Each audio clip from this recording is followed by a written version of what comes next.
Vallabhbhai Jhaverbhai Patel, was an Indian barrister and statesman, one of the leaders of the Indian National Congress and one of the founding fathers of the Republic of India. He was a social leader who played a leading role in the country's struggle for independence and guided its integration into a united, independent nation.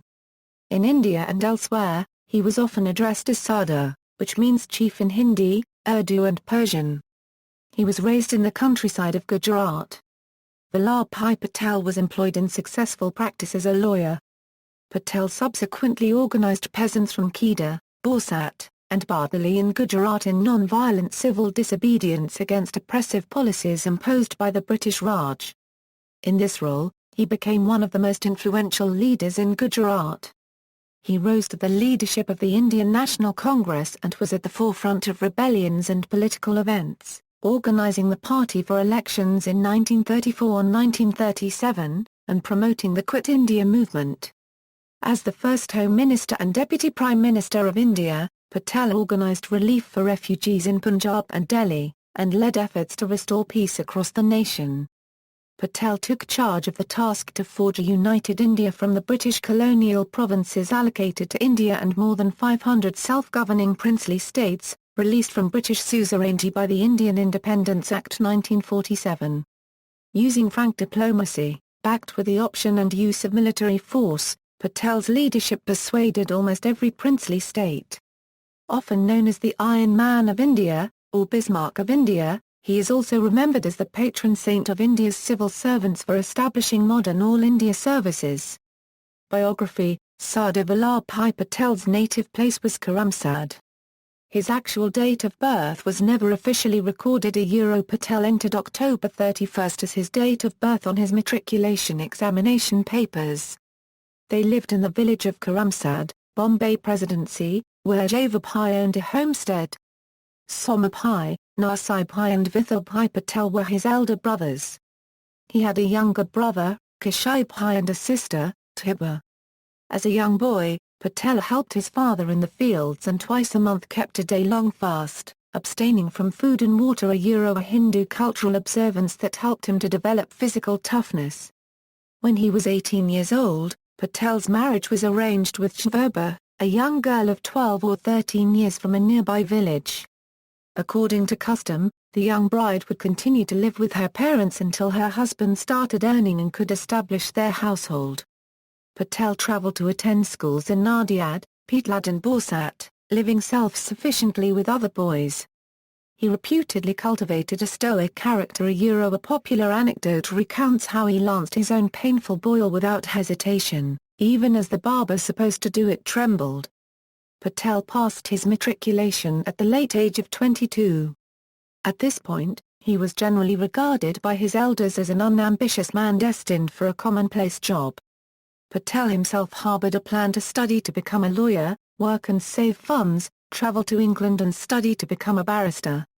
Patel spent years away from his family, studying on his own with books borrowed from other lawyers and passed examinations within 2 years. Fetching Jhaverbhai from her parents' home, Patel set up his household in Godhra and was called to the bar. During the many years it took him to save money, pə́ṭeઃl now an advocate earned a reputation as a fierce and skilled lawyer. The couple had a daughter, Manabhan, in 1904, and a son, Dayabhai, in 1906. Patel also cared for a friend suffering from bubonic plague when it swept across Gujarat. When Patel himself came down with the disease, he immediately sent his family to safety, left his home and moved into an isolated house in Nadiad. There, he recovered slowly. Patel practiced law in Godhra, Borsad and Anand while taking on the financial burdens of his homestead in Karamsad. Patel was also the first chairman and founder of the EMHS. Edward Memorial High School Borsad, which is at presently known as Jhaverbhai Jhaverbhai Patel High School. When he had saved enough for England and applied for a passenger ticket, they arrived in the name of Vijay Patel, at Vallabhbhai's home, who bore the same initials. Having harbored his own plans to study in England, Vallabhbhai remonstrated to his younger brother that it would be disreputable for an older brother to follow his younger brother. In keeping with concerns for his family's honour, Patel allowed Vallabhbhai to go in his place. He also financed his brother's stay and began saving again for his own goals. In 1909, Patel's wife Jhaverbhai was hospitalized in Bombay to undergo a major surgical operation for cancer. Her health suddenly worsened and despite successful emergency surgery, she died in the hospital. Patel was given a note informing him of his wife's demise as he was cross-examining a witness in court. According to others who witnessed, Patel read the note, pocketed it and continued to intensely cross-examine the witness and won the case. He broke the news to others only after the proceedings had ended. Patel decided against marrying again. He raised his children with the help of his family and sent them to English medium schools in Mumbai. At the age of 36, he journeyed to England and enrolled at the Middle Temple and in London. Finishing a 36-month course in 30 months, Patel topped his class despite having no previous college background. Returning to India, Patel settled in the city of Ahmedabad and became one of the city's most successful barristers. Wearing European-style clothes and urbane mannerisms, he also became a skilled bridge player. Patel nurtured ambitions to expand his practice and accumulate great wealth and to provide his children with modern education. He had also made a pact with his brother Vallabhbhai to support his entry into politics in the Bombay presidency, while Patel himself would remain in Ahmedabad and provide for the family. He was a vegetarian. Fighting for independence, at the urging of his friends, Patel won an election to become the Sanitation Commissioner of Ahmedabad in 1917. While often clashing with British officials on civic issues, he did not show any interest in politics. Upon hearing of Mohandas Gandhi, he joked to Mavlinka that Gandhi would ask you if you know how to sift pebbles from wheat. And that is supposed to bring independence. But Patel was deeply impressed when Gandhi defied the British in Champaran for the sake of the area's oppressed farmers. Against the grain of Indian politicians of the time, Gandhi wore Indian-style clothes and emphasized the use of one's mother tongue or any Indian language as opposed to English or the lingua franca of India's intellectuals.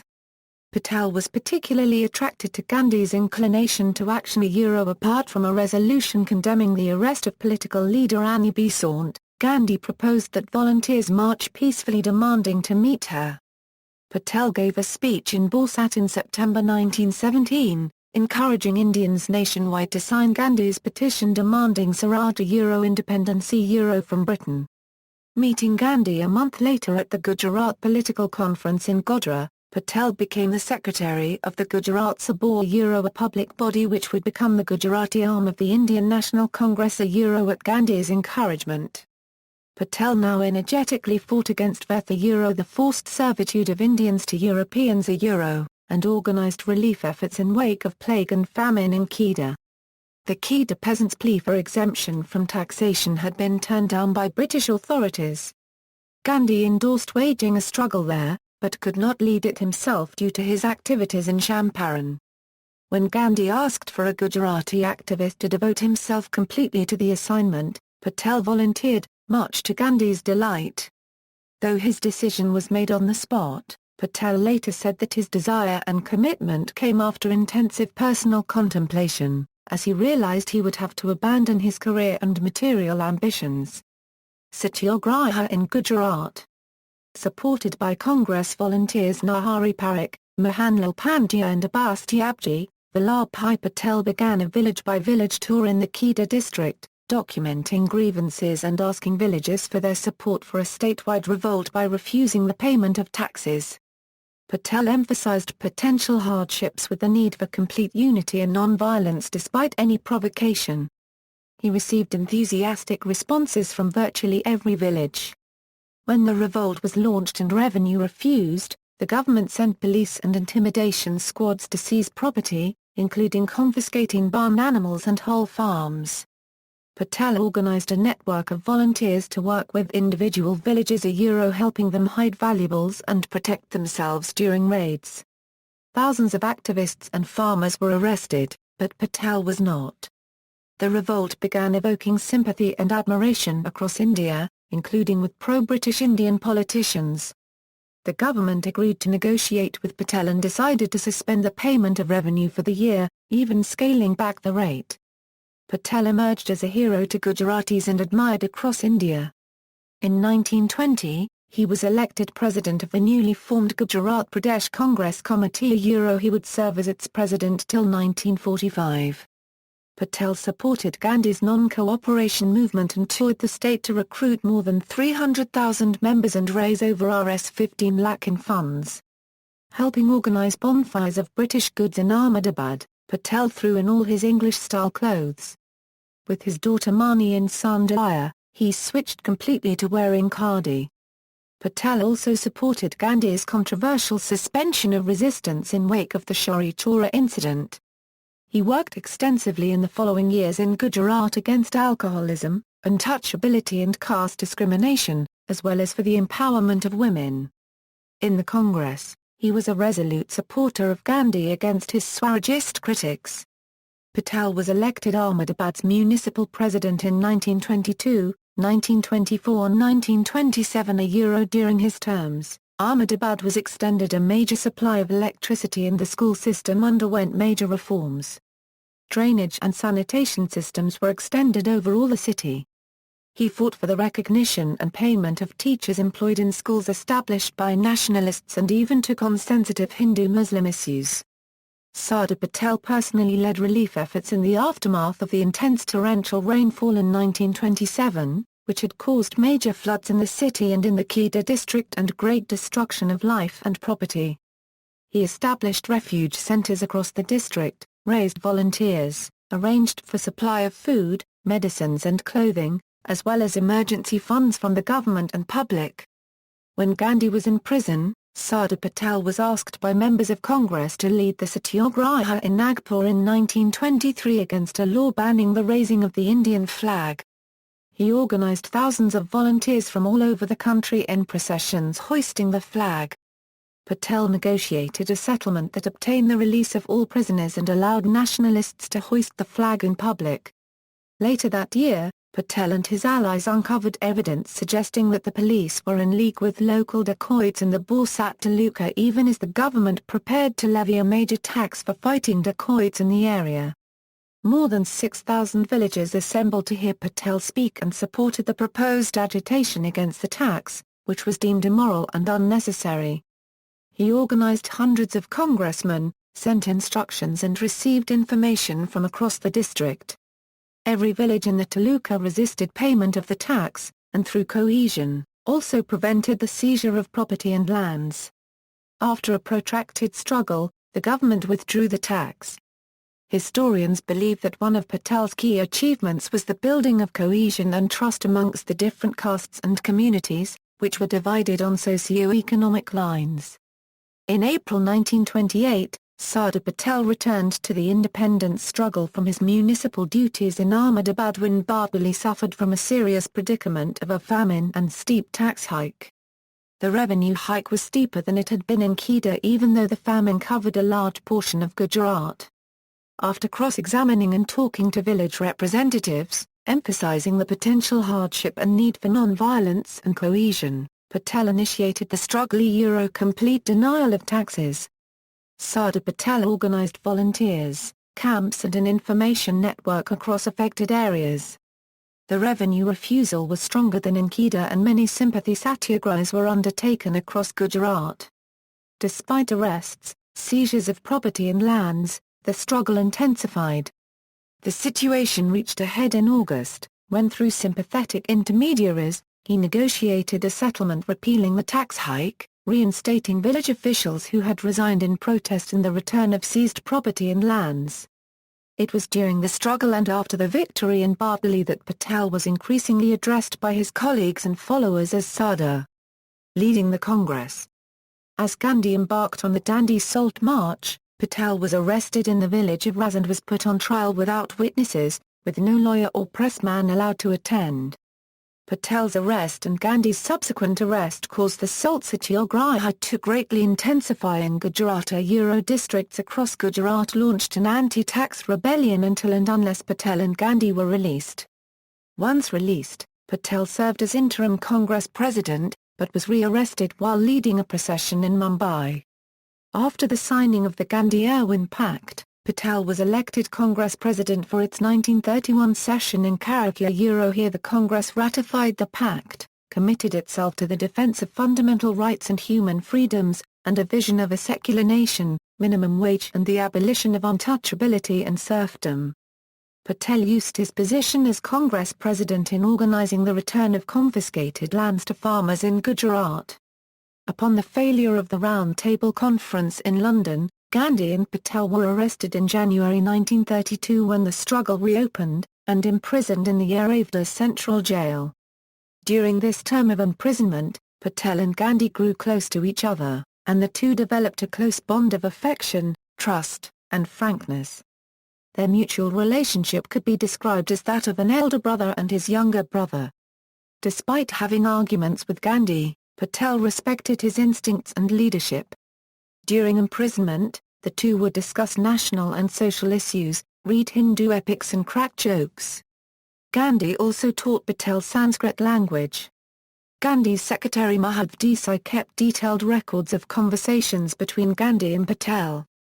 When Gandhi embarked on a fast unto death protesting the separate electorates allocated for untouchables, Patel looked after Gandhi closely and himself refrained from partaking of food.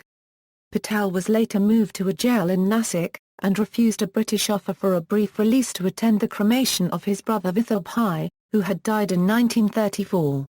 He was finally released in July of the same year. Patel's position at the highest level in the Congress was largely connected with his role from 1934 onwards in the party organization.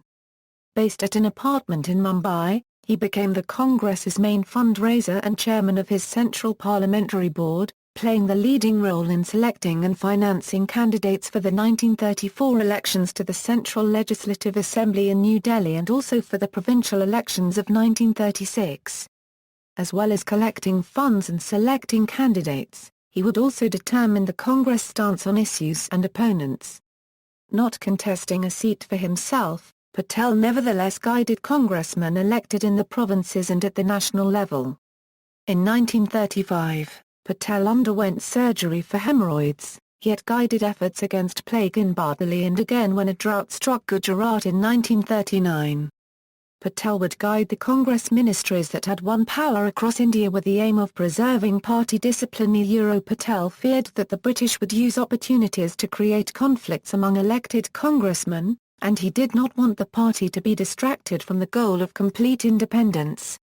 But Patel would clash with Nehru, opposing declarations of the adoption of socialism at the 1936 Congress session, which he believed was a diversion from the main goal of achieving independence.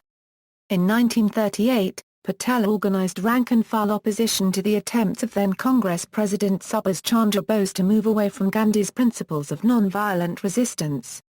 Patel considered Bose to want more power over the party. He led senior Congress leaders in a protest, which resulted in Bose's resignation. But criticism arose from Bose's supporters, socialists and other congressmen that Patel himself was acting in an authoritarian manner in his defense of Gandhi's authority. Quit India.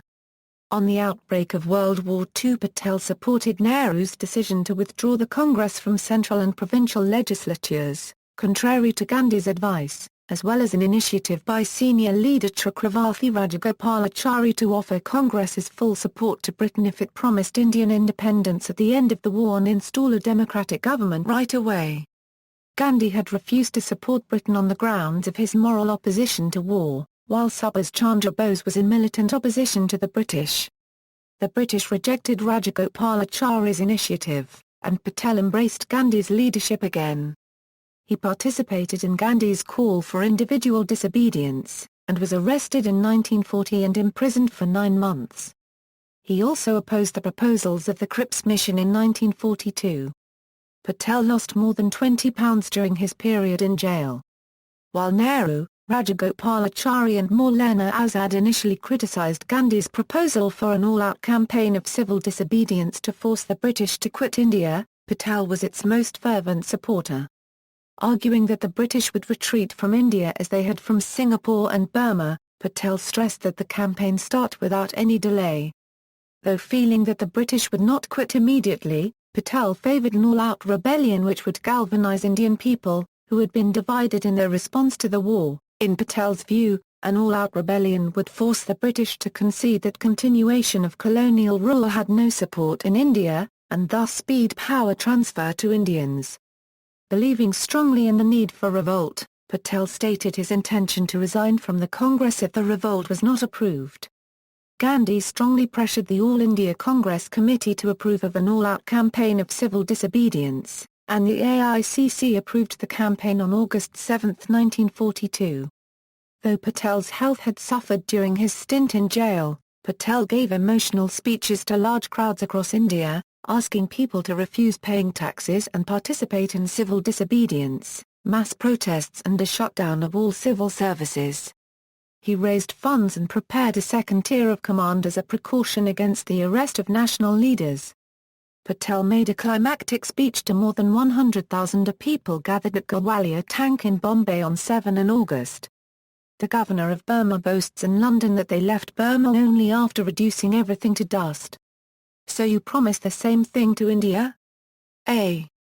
You refer in your radio broadcasts and newspapers to the government established in Burma by Japan as a puppet government? What sort of government do you have in Delhi now? When France fell before the Nazi onslaught, in the midst of total war, Mr. Churchill offered union with England to the French. That was indeed a stroke of inspired statesmanship. But when it comes to India? Oh no! Constitutional changes in the midst of a war? Absolutely unthinkable. The object this time is to free India before the Japanese can come and be ready to fight them if they come.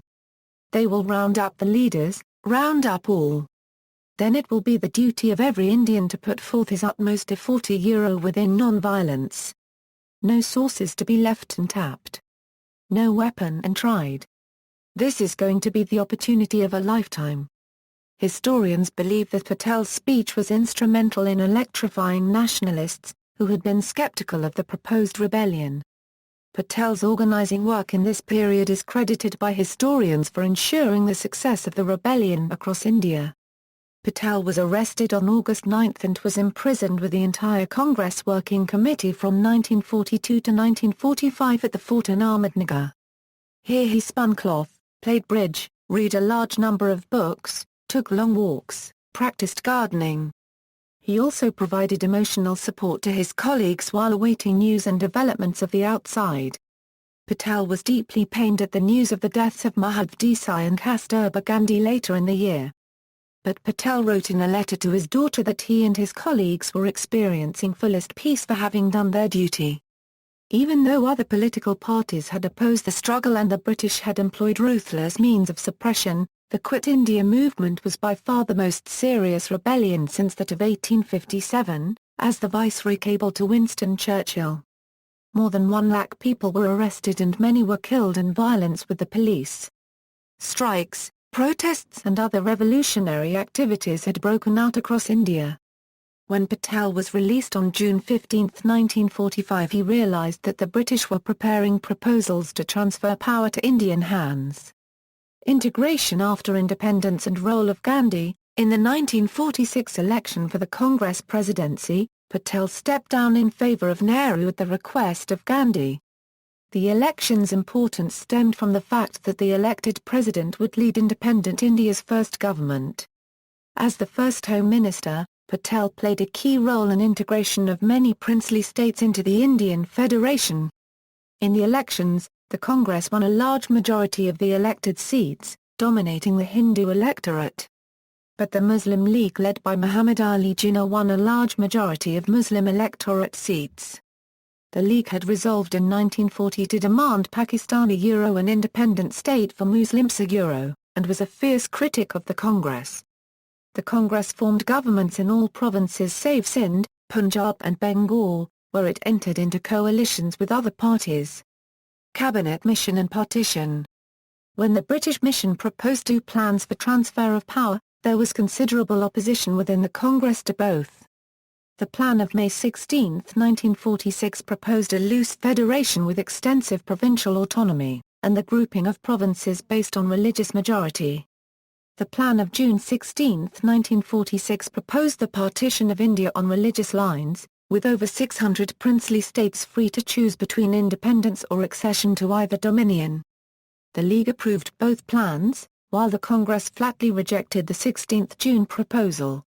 Gandhi criticized the 16th May proposal as being inherently divisive, but Patel, realizing that rejecting the proposal would mean that only the League would be invited to form a government, lobbied the Congress Working Committee hard to give its assent to the 16th May proposal. Patel engaged the British envoys Sir Stafford Cripps and Lord Pethick Lawrence and obtained an assurance that the grouping clause would not be given practical force. Patel converted Jawaharlal Nehru, Rajendra Prasad and Rajagopalachari to accept the plan. When the League retracted its approval of the 16th May plan, the Viceroy Lord Veal invited the Congress to form the government. Under Nehru, who was styled the Vice President of the Viceroy's Executive Council, Patel took charge of the Departments of Home Affairs and Information and Broadcasting. He moved into a government house on 1, Aurangzeb Road in Delhi. This would be his home till his death in 1950. Vallabhbhai Patel was one of the first Congress leaders to accept the partition of India as a solution to the rising Muslim separatist movement led by Muhammad Ali Jinnah. He had been outraged by Jinnah's direct action campaign, which had provoked communal violence across India, and by the Viceroy's vetoes of his Home Department's plans to stop the violence on the grounds of constitutionality. Patel severely criticized the Viceroy's induction of League ministers into the government, and the revalidation of the grouping scheme by the British without Congress approval. Although further outraged at the League's boycott of the Assembly and non-acceptance of the plan of May 16 despite entering government, he was also aware that Jinnah did enjoy popular support amongst Muslims, and that an open conflict between him and the nationalists could degenerate into a Hindu-Muslim civil war of disastrous consequences. The continuation of a divided and weak central government would, in Patel's mind, result in the wider fragmentation of India by encouraging more than 600 princely states towards independence. Between the months of December 1946 and January 1947, Patel worked with civil servant V.P. Menon on the latter's suggestion for a separate dominion of Pakistan created out of Muslim-majority provinces. Communal violence in Bengal and Punjab in January and March 1947 further convinced Patel of the soundness of partition. Patel, a fierce critic of Jinnah's demand that the Hindu-majority areas of Punjab and Bengal be included in a Muslim state, obtained the partition of those provinces, thus blocking any possibility of their inclusion in Pakistan.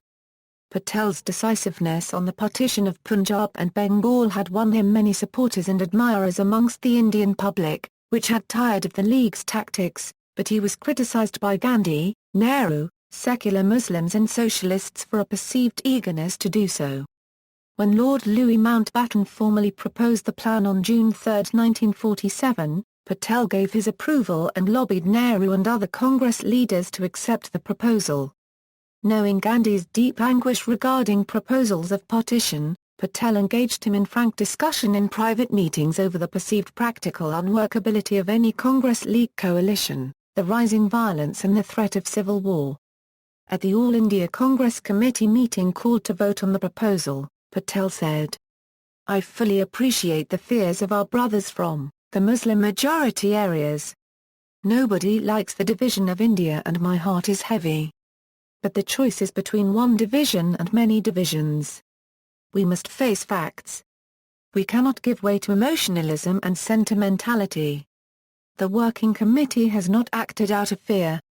But I'm afraid of one thing, that all our toil and hard work of these many years might go waste or prove unfruitful.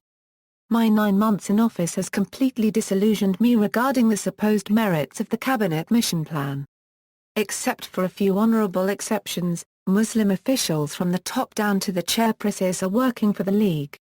The communal veto given to the League in the mission plan would have blocked India's progress at every stage.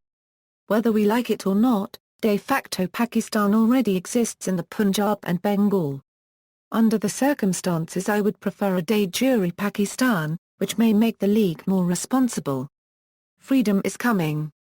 We have 75 to 80% of India, which we can make strong with our own genius. The League can develop the rest of the country."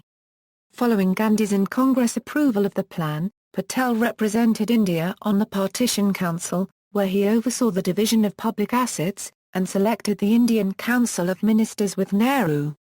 However, neither he nor any other Indian leader had foreseen the intense violence and population transfer that would take place with partition. Patel would take the lead in organizing relief and emergency supplies, establishing refugee camps and visiting the border areas with Pakistani leaders to encourage peace.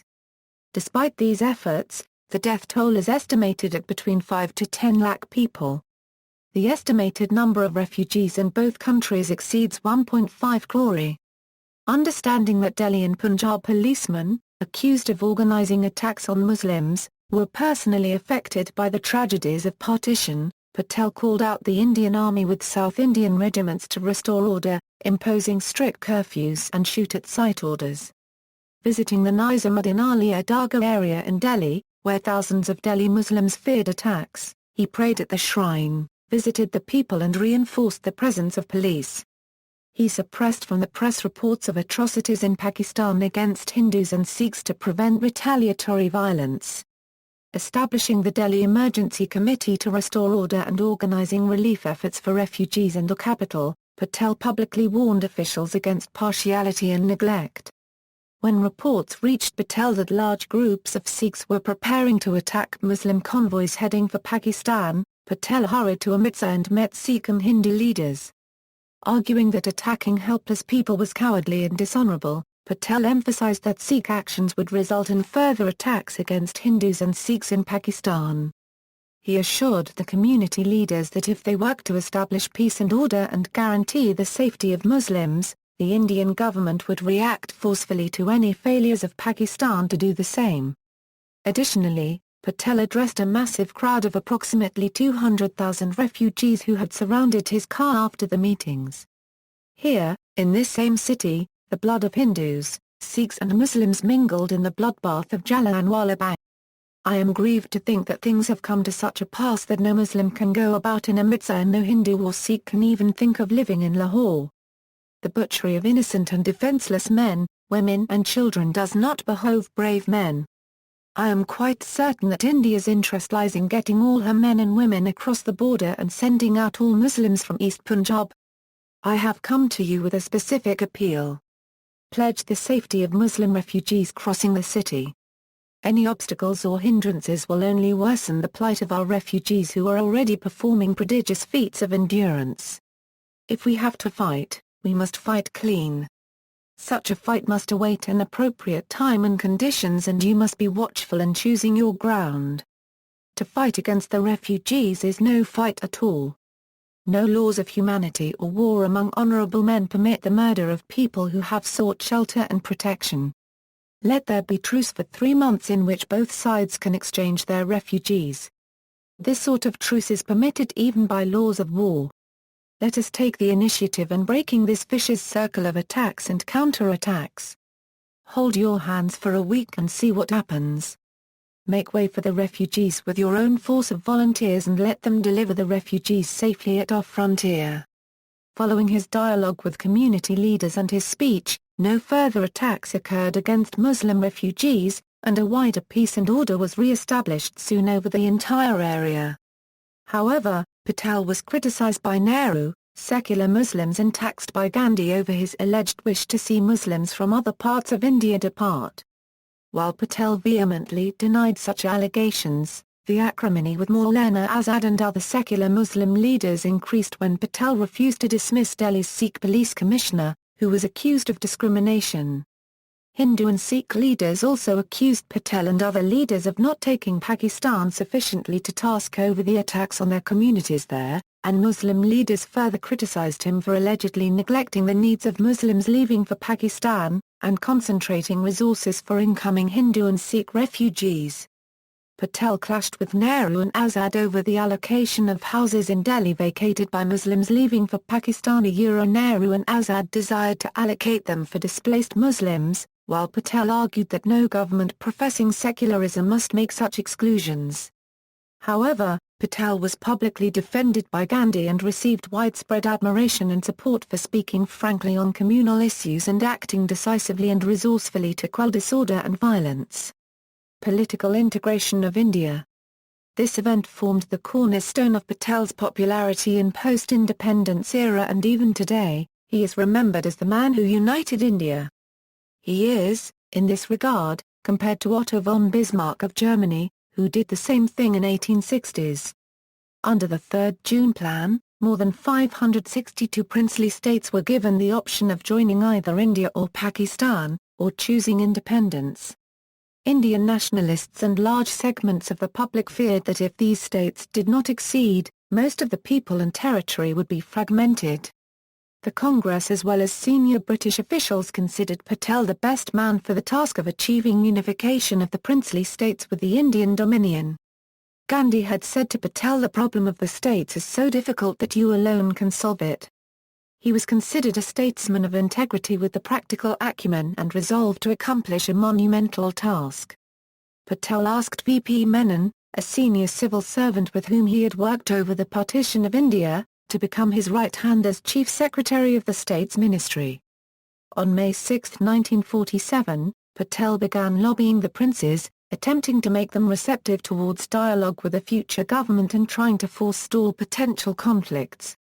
Patel used social meetings and unofficial surroundings to engage most monarchs, inviting them to lunch and tea at his home in Delhi. At these meetings, Patel stated that there was no inherent conflict between the Congress and the princely order. Nonetheless, he stressed that the princes would need to accede to India in good faith by August 15, 1947. Patel invoked the patriotism of India's monarchs, asking them to join in the freedom of their nation and act as responsible rulers who cared about the future of their people. He persuaded the princes of 565 states of the impossibility of independence from the Indian Republic, especially in the presence of growing opposition from their subjects. He proposed favorable terms for the merger, including creation of privy purses for the descendants of the rulers. While encouraging the rulers to act with patriotism, Patel did not rule out force, setting a deadline of August 15, 1947 for them to sign the Instrument of Accession document. All but 3 of the states willingly merged into the Indian Union. Only Jammu and Kashmir, Junagadh, and Hyderabad did not fall into his basket. Junagadh was especially important to Patel, since it was in his home state of Gujarat and also because this Kathiawar district had the ultra-rich Somnath temple which had been plundered 17 times by Mahmud of Ghazni, who broke the temple and its idols to rob it of its riches, emeralds, diamonds and gold. The Nawab had under pressure from Sir Shah Nawaz Bhutto acceded to Pakistan. It was however, quite far from Pakistan and 80% of its population was Hindu. Patel combined diplomacy with force, demanding that Pakistan annul the accession, and that the Nawab accede to India. He sent the army to occupy 3 principalities of Junagadh to show his resolve. Following widespread protests and the formation of a civil government, or Arzi Hukumat, both Bhutto and the Nawab fled to Karachi, and under Patel's orders, Indian Army and police units marched into the state. A plebiscite later organized produced a 99.5% vote for merger with India. In a speech at the Bahauddin College in Junagadh following the latter's takeover, Patel emphasized his feeling of urgency on Hyderabad, which he felt was more vital to India than Kashmir. If Hyderabad does not see the writing on the wall, it goes the way Junagadh has gone. Pakistan attempted to set off Kashmir against Junagadh. When we raised the question of settlement in a democratic way, they at once told us that they would consider it if we applied that policy to Kashmir. Our reply was that we would agree to Kashmir if they agreed to Hyderabad. Hyderabad was the largest of the princely states, and included parts of present-day Andhra Pradesh, Karnataka, and Maharashtra states. Its ruler, the Nizam Usman Ali Khan, was a Muslim, although over 80% of its people were Hindu. The Nizam sought independence or accession with Pakistan. Muslim forces loyal to Nizam, called the Razakars, under Qasim Razvi pressed the Nizam to hold out against India, while organizing attacks on people on Indian soil. Even though a standstill agreement was signed due to the desperate efforts of Lord Mountbatten to avoid a war, the Nizam rejected deals and changed his positions. In September 1948, Patel emphasized in cabinet meetings that India should talk no more, and reconciled Nehru and the Governor-General, Chakravarti Rajapalachari, to military action. Following preparations, Patel ordered the Indian Army to integrate Hyderabad when Nehru was touring Europe. The action was termed Operation Polo, in which thousands of Razorkar forces had been killed, but Hyderabad was comfortably secured into the Indian Union. The main aim of Mountbatten and Nehru in avoiding a forced annexation was to prevent an outbreak of Hindu-Muslim violence. Patel insisted that if Hyderabad was allowed to continue with its antics, the prestige of the government would fall and then neither Hindus nor Muslims would feel secure in its realm. After defeating Nizam, Patel retained him as the ceremonial chief of state, and held talks with him. Leading India, Governor-General Chakravarti Rajagopalachari, Nehru and Patel formed the triumvirate which ruled India from 1948 to 1950. Prime Minister Nehru was intensely popular with the masses, but Patel enjoyed the loyalty and the faith of rank-and-file congressmen, state leaders and India's civil services. Patel was a senior leader in the Constituent Assembly of India and was responsible in a large measure for shaping India's constitution. He is also known as the Bismarck of India. Patel was a key force behind the appointment of Dr. Bhimrao Ramji Ambedkar as the chairman of the drafting committee, and the inclusion of leaders from a diverse political spectrum in the process of writing the constitution. Patel was the chairman of the committees responsible for minorities, tribal and excluded areas, fundamental rights and provincial constitutions. Patel piloted a model constitution for the provinces in the assembly, which contained limited powers for the state governor, who would defer to the president. He clarified it was not the intention to let the governor exercise power which could impede an elected government. He worked closely with Muslim leaders to end separate electorates and the more potent demand for reservation of seats for minorities. Patel would hold personal dialogues with leaders of other minorities on the question, and was responsible for the measure that allows the president to appoint Anglo-Indians to parliament. His intervention was key to the passage of 2 articles that protected civil servants from political involvement and guaranteed their terms and privileges. He was also instrumental in the founding the Indian Administrative Service and the Indian Police Service, and for his defence of Indian civil servants from political attack, he is known as the patron saint of India's services. When a delegation of Gujarati farmers came to him citing their inability to send their milk production to the markets without being fleeced by intermediaries, Patel exhorted them to organize the processing and sale of milk by themselves, and guided them to create the Khaira District Cooperative Milk Producers Union Limited, which preceded the Amul Milk Products brand. Patel also pledged the reconstruction of the ancient but dilapidated Somnath Temple in Saurashtra. He oversaw the creation of a public trust and restoration work, and pledged to dedicate the temple upon the completion of work. When the Pakistani invasion of Kashmir began in September 1947, Patel immediately wanted to send troops into Kashmir. But agreeing with Nehru and Mountbatten, he waited till Kashmir's monarch had acceded to India. Patel then oversaw India's military operations to secure Srinagar, the Baramulla Pass, and the forces retrieved much territory from the invaders. Patel, along with Defence Minister Baldev Singh, administered the entire military effort, arranging for troops from different parts of India to be rushed to Kashmir and for a major military road connecting Srinagar to Pathankot be built in 6 months. Patel strongly advised Nehru against going for arbitration to the United Nations, insisting that Pakistan had been wrong to support the invasion and the accession to India was valid. He did not want foreign interference in a bilateral affair.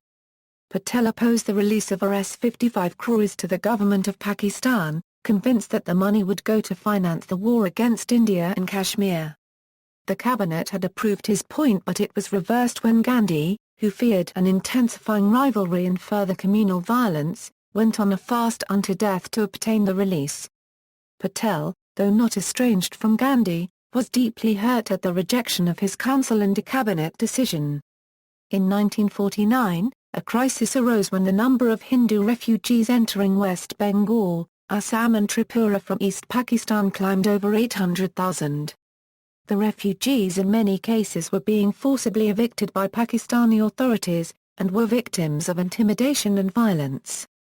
Nehru invited Liaquat Ali Khan, Prime Minister of Pakistan, to find a peaceful solution. Despite his aversion, Patel reluctantly met Khan and discussed the matters. Patel strongly criticized, however, Nehru's intention to sign a pact that would create minority commissions in both countries and pledge both India and Pakistan to a commitment to protect each other's minorities. Syama Prasad Mukherjee and K.C. Niyagi, two Bengali ministers, resigned, and Nehru was intensely criticized in West Bengal for allegedly appeasing Pakistan. The pact was immediately in jeopardy. Patel, however, publicly came out to Nehru's aid. He gave emotional speeches to members of parliament, and the people of West Bengal, and spoke with scores of delegations of congressmen, Hindus, Muslims and other public interest groups, persuading them to give peace a final effort. Gandhi's death and relations with Nehru. Patel was intensely loyal to Gandhi, and both he and Nehru looked to him to arbitrate disputes. However, Nehru and Patel sparred over national issues. When Nehru asserted control over Kashmir policy, Patel objected to Nehru's sidelining his home ministry's officials. Nehru was offended by Patel's decision-making regarding the state's integration, having neither consulted him nor the cabinet. Patel asked Gandhi to relieve him of his obligation to serve, believing that an open political battle would hurt India.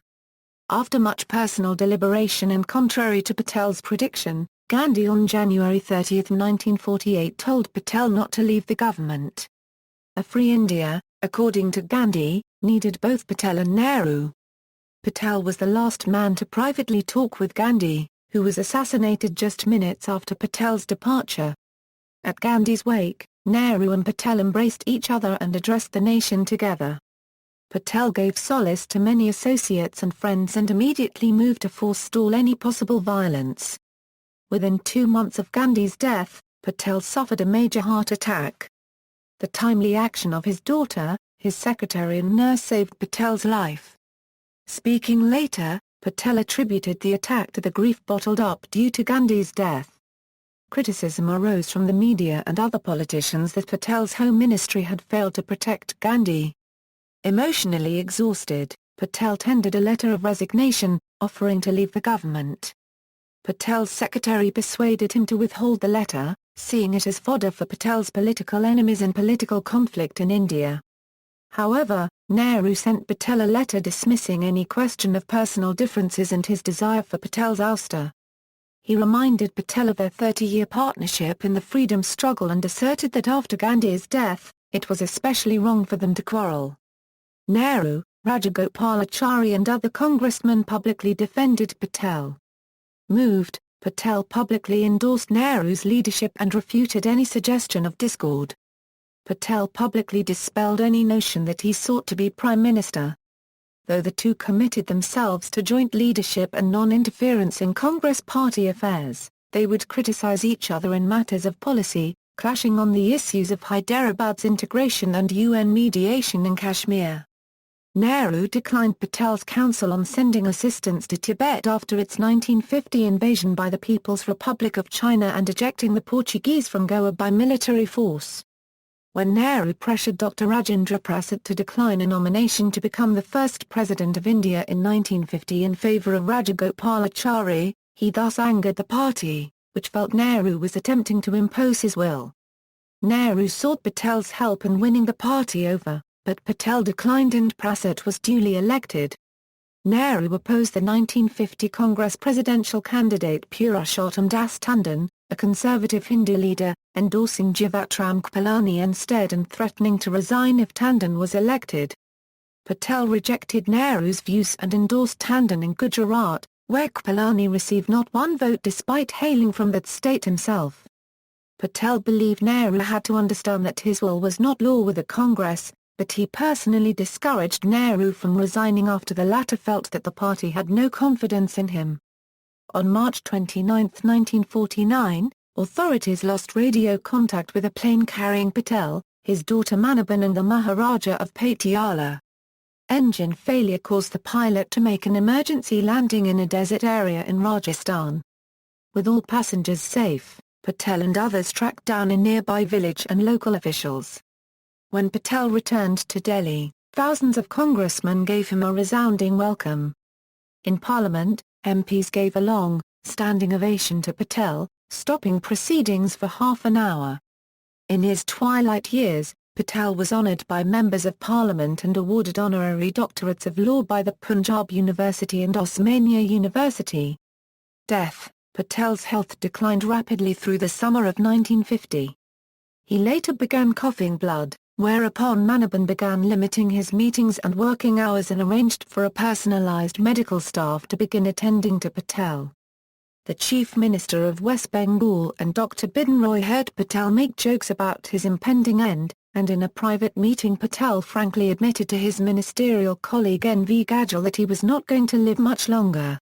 Patel's health worsened after November 2, when he began losing consciousness frequently and was confined to his bed. He was flown to Mumbai on December 12 on advice from Dr. Roy, to recuperate as his condition deemed critical. Nehru, Rajagopalachari, Rajendra Prasad and Menon all came to see him off at the airport in Delhi. Patel was extremely weak and had to be carried onto the aircraft in a chair. In Bombay, large crowds gathered at Satyagraha airport to greet him. To spare him from this stress, the aircraft landed at Juhu Aerodrome, where Chief Minister B.G. Kher and Morarji Desai were present to receive him with a car belonging to the Governor of Bombay, that took Vallabhbhai to Blur House. After suffering a massive heart attack, he died on December 15, 1950 at Blur House in Bombay. In an unprecedented and unrepeated gesture, on the day after his death more than 1,500 officers of India's civil and police services congregated to mourn at Patel's residence in Delhi and pledged complete loyalty and unremitting zeal in India's service. His cremation was planned at Jharkhand Chowpatty, however this was changed to Sonipur when his daughter conveyed that it was his wish to be cremated like a common man in the same place as his wife and brother were earlier cremated. His cremation in Sonipur in Bombay was attended by a 10 lakh-strong crowd including Prime Minister Nehru, Rajagopalachari, and President Rajendra Prasad. Criticism. During his lifetime, Vallabhbhai Patel received criticism of an alleged bias against Muslims during the time of partition. He was criticized by Maulana Azad and others for readily plumping for partition. Goa says that Nehru wanted the government to make the Muslims stay back and feel secure in India, during the partition, while Patel was inclined to place that responsibility on the individuals themselves. Patel also told Nehru that the minority also had to remove the doubts that were entertained about their loyalty based on their past association with the demand of Pakistan. However, Patel successfully prevented attacks upon a train of Muslim refugees leaving India. In September 1947 he was said to have had 10,000 Muslims sheltered safely in the Red Fort and had free kitchens opened for them during the communal violence. Patel was also said to be more forgiving of Indian nationalism and harsher on Pakistan. He exposed a riot plot, confiscated a large haul of weapons from the Delhi Jama Masjid and had a few plotters killed by the police, but his approach was said to be harsh. Patel was also criticized by supporters of Subhas Chandra Bose for acting coercively to put down politicians not supportive of Gandhi. Socialist politicians such as Jayaprakash Narayan and Asoka Mehta criticized him for his personal proximity to Indian industrialists such as the Blur and Sarabhai families. It is said that Patel was friendly towards capitalists while Nehru believed in the state controlling the economy. Also, Patel was more inclined to support the West in the emerging Cold War. Some historians and admirers of Patel such as Rajendra Prasad and industrialist J.R.D. Tata have expressed opinions that Patel would have made a better Prime Minister for India than Nehru. Nehru's critics and Patel's admirers cite Nehru's belated embrace of Patel's advice regarding the UN and Kashmir and the integration of Goa by military action and Nehru's ignoring of Patel's advice on China. Proponents of free enterprise cite the failings of Nehru's socialist policies as opposed to Patel's defense of property rights and his mentorship of what was to be later known as the AMIL cooperative project. Legacy. Patel is credited for being almost single-handedly responsible for unifying India on the eve of independence. Till date, he is regarded as the most successful Home Minister. He won the admiration of many Indians for speaking frankly on the issues of Hindu-Muslim relations and not shying from using military force to integrate India. His skills of leadership and practical judgment were hailed by British statesmen his opponents in the freedom struggle such as Lord Avile, Cripps, Pethick Lawrence and Mountbatten. Some historians have criticized Patel's actions on the integration of princely states as undermining the right of self-determination for those states. Among Patel's surviving family, Manaban Patel lived in a flat in Mumbai for the rest of her life following her father's death. She often led the work of the Sardar Patel Memorial Trust Euro, which organizes the prestigious annual Sardar Patel Memorial Lectures Euro, and other charitable organizations. Vallabhbhai Patel was a businessman who eventually was elected to serve in the Lok Sabha as an MP in the 1960s. For many decades after his death, there was a perceived lack of effort from the Government of India, the national media and the Congress Party regarding the commemoration of Patel's life and work. However, Patel is lionized as a hero in Gujarat and his family home in Karamsad is still preserved in his memory. Patel was officially awarded the Bharat Ratna, India's highest civilian honour, posthumously in 1991. Patel's birthday, October 31, is celebrated nationally in India as Sardar Jayanti. The Sardar Patel National Memorial was established in 1980 at the Moti Shahi Mahal in Ahmedabad. It comprises a museum, a gallery of portraits and historical pictures and a library, which stores important documents and books associated with Patel and his life.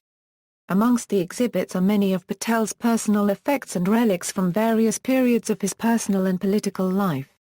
He appeared on the cover page of Time magazine in its January 1947 publication. Patel is the namesake of many public institutions in India. A major initiative to build dams, canals and hydroelectric power plants on the Narmada River Valley to provide a tri-state area with drinking water, electricity and increase agricultural production was named the Sardar Sarovar. Patel is also the namesake of the Sardar Vallabhbhai National Institute of Technology in Surat, the Sardar Patel University, Sardar Patel High School and the Sardar Patel Vidyalaya, which are among the nation's premier institutions. India's National Police Training Academy is also named after him. Ahmedabad, the international airport of Ahmedabad is named after him. Also the International Cricket Stadium of Ahmedabad is named after him. A national cricket stadium in Navranpura, Ahmedabad used for national matches and events, is also named after him. The chief outer ring road encircling Ahmedabad is named SP Ring Road. Gujarat government's institution for training government functionaries is named Sardar Patel Institute of Public Administration. Narendra Modi, the Prime Minister of India, honoured a marathon in his honour and is planning on building the largest statue, 208 metres high, in the world depicting Sardar Vallabhbhai Patel. Institutions and monuments. Sardar Vallabhbhai Patel University of Agriculture and Technology, Modipuram, Meerut, Sardar Patel Memorial Trust, Sardar Vallabhbhai Patel National Memorial, Ahmedabad, Sardar Sarovar Dam, Gujarat, Sardar Vallabhbhai National Institute of Technology, Surat, Sardar Patel University, Gujarat, Sardar Patel University of Police, Security and Criminal Justice, Jodhpur, Rajasthan, Sardar Patel Institute of Technology, Borsad, Sardar Patel Vidyalaya, New Delhi, Sardar Vallabhbhai Patel National Police Academy, Hyderabad, Sardar Patel College of Engineering, Mumbai, Sardar Patel Institute of Technology, Mumbai, Statue of Unity, Gujarat, Sardar Patel Institute of Public Administration, Ahmedabad, Sardar Vallabhbhai Patel Foundation, Delhi, Sardar Patel Education Trust, Anand, Sardar Patel College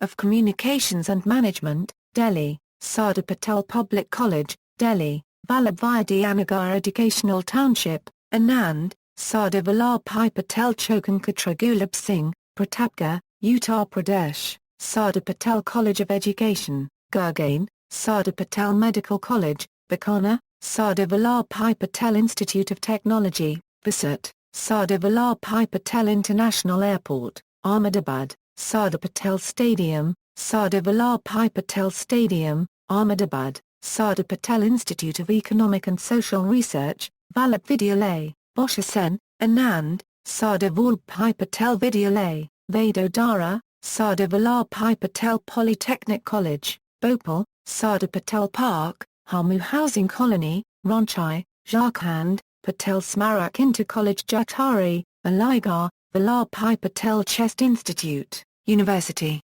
of Delhi, Artistic Depictions of Patel, 2013, Prithvi Zutshi played Patel in Pradhan Mantri on ABP News, 2000, Arun Saidkar plays Patel in Hey Rama, a film made by Kamal Haasan. 1993, the biopic Sardar was produced and directed by Ketan Mehta and featured noted Indian actor Paresh Rawal as Patel. It focused on Patel's leadership in the years leading up to independence, the partition of India, India's political integration and Patel's relationship with Gandhi and Nehru. 1989, in a satirical novel The Great Indian Novel by Shashi Tharoor, the character of Vijaya Hastinapuri is simultaneously based on Patel as well as the mythological character Vidura. 1982, in Richard Attenborough's Gandhi, actor Saeed Jaffrey portrayed Patel. 1976, Kantilal Rathore directed a documentary on Sardar Vallabhbhai Patel. Further reading, Life and Work of Sardar Vallabhbhai Patel, ed.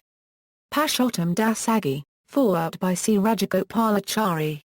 Overseas Publishing House, Bombay. Notes. References, Patel, Vallabhbhai. Das, Durga, 1900 Sardar Patel's Correspondence c. 1945-50, Navajivan Pub. House, retrieved September 2, 2013. External links.